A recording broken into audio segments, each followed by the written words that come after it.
All right, welcome to the Economic Report. It's Brian here on a Monday and just doing a little bit of cleaning around here. Yes, we've gone ahead and we've done a few adjustments to our background of our studio.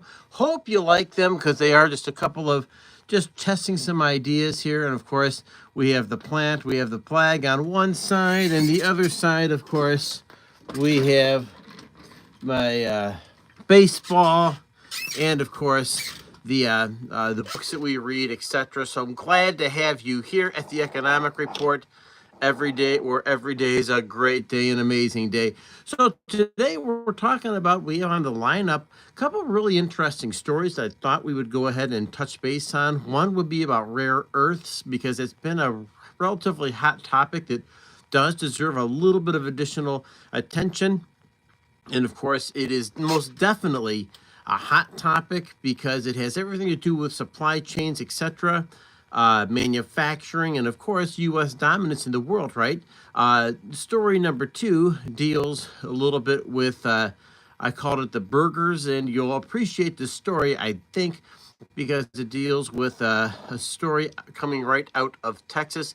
And finally, Q&A here for whatever time there is. So welcome to the Economic Report. I'm glad to have you all here. And so, busy morning already. Got to the gym, got the workout in, ran a couple of errands, and here I am. So nice deep breath, whew, and here we are. So let's go ahead and continue. So, interesting story here that I wanted to have our long form video today on, that you'll receive right to your inbox if you are liked and subscribed. It is about rare earth minerals and the fact that China really does have a pretty significant control on rare earth minerals. This is a U.S. problem. It's been U.S. created, like, no question about it. The fact is that we have gone ahead and allowed China to be that part of our supply chain because things were cheap for a long period of time, until people started realizing that, wow, these rare earth minerals do have a value to them, and they're a super important value. As a result, we need those, and now we're seeing them kind of become, dare I say, a thing that's worth playing out a little bit in the trade between the United States, because all of a sudden these rare earth magnets, for instance, seem to have a little bit of a pump the brakes type attitude towards the United States. U.S. auto manufacturers need them. U.S. defense contractors need them. And the fact is that all of a sudden these things aren't available, right? And so it's going to put a little bit of pressure on the U.S. supply chains. Hey, I'm Brian from the Economic Report. Boy, nice group here. Thanks for joining me. Go ahead, hit like and subscribe, and drop comments here in the Quest Q&A today. We do have that today. If you want to drop in your flag from your country, I know I reach all the way throughout the Anglosphere, or if you're inside the United States. Okay, PB and J's, great. Glad to have you here. Welcome to the Economic Report. Thank you for liking and subscribing, PB and J. We're talking rare earth minerals here, at least for the first part of the show.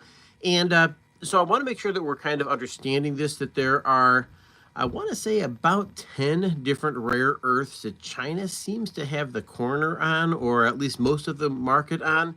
And as a result, we have some bigger issues here. And some of the bigger issues is the fact that the United States does not, and I'm saying does not, have access to these things. And as a result, we are like super, super reliant on somebody else supplying us with the things we need. But they're not just for manufacturing, they're also for production of jet fighters, production of missiles. And so now all of a sudden you're talking about the types of things we need for national defense. So it really is a significant issue that we need to pay close attention to.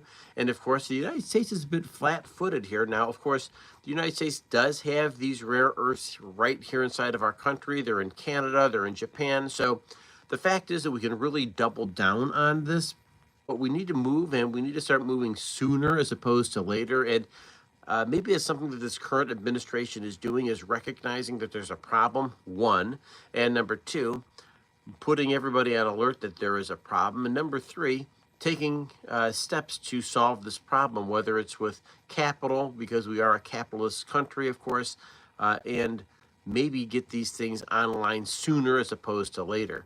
But I want to encourage anybody here watching the show to drop a like and hit the subscribe button. It doesn't cost you a cent, but it does wonders for this channel with YouTube. And we are going to continue here and roll into our next story here momentarily. And so the next item here we're talking about deals with, believe it or not, burgers. Yes, hamburgers we're talking about.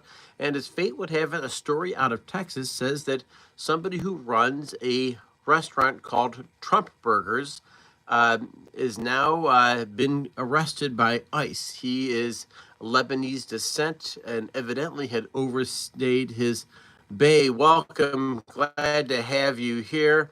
You are awesome. Thanks for joining us here at the Economic Report. Thank you for liking and subscribing. Go ahead and drop your comments in here because we're continuing with this story dealing with, yes, the Trump Burger, which is in Texas. And I'm sharing this with you because the story's worthy of following for a couple of reasons. One, obviously, it is a very, very biased hamburger stand supporting of the president. But the other part of the equation is the gentleman who ran the restaurant has overstayed his visa and is now what could be considered an illegal immigrant and has actually been arrested by ICE and is going through processing to register and then become legal so he can go back and run his restaurant called Trump Burger. So I thought it was an interesting story and maybe a couple because it shows that there is no bias towards any one group of people when it comes to ICE, their raids, and who they're arresting. And of course, secondly, the fact is that if this gentleman is going to follow the laws of the land, then you got to do exactly what the government says when it comes to visa status. So just an interesting story to follow as well. And of course, we are a nation of immigrants. I want to make sure I double down on this because the fact is that nobody, unless you are a Native American, nobody is an original American. That somebody in some way, shape, or form came to the United States by boat, more than likely. And the fact is that we're all in this together. Now, legal immigration status really became a huge issue in the 1800s with the Know Nothing Party, of course, being anti-immigrant. In the 1830s, 1840s, massive influx of Germans and Irish back then. Again, during about 1910, 1920, 1930 with the Ellis Island experience. And of course, over the past probably about 20, 25 years, you've seen a considerable amount of attention paid to this as well. So it's a worthy story of following. And once again, I want to remind you that every single one of us in some way, shape, or form, family ancestors had immigrated here in some way, shape, or form. And that is an ongoing issue that is really worth following. But citizenship really does, and I guess it does matter a ton here, right? Next story. We're going to go ahead and take a quick look at the markets because there are some really, really interesting market news to follow, and I try to do that. So far we've covered rare earths, we've covered the burger story and immigration. Finally, we will go on to check out how these gold, silver are performing. We'll take a look at the cryptocurrencies, the three that we really follow here on this channel, and of course, any other late-breaking earnings news. We know that the President of the United States is meeting with the executives from Intel Corporation because there's a little bit of a row about Intel Corporation going ahead and having a deeper relationship with the Chinese government, creating processors, microchips, etc. for in that country and not investing enough inside of the United States. And so that is an issue right now, and I get it, right? So the president and this administration wants to see a whole lot more investing inside the USA, not investing outside of the USA. So my guess is it'll be a conversation.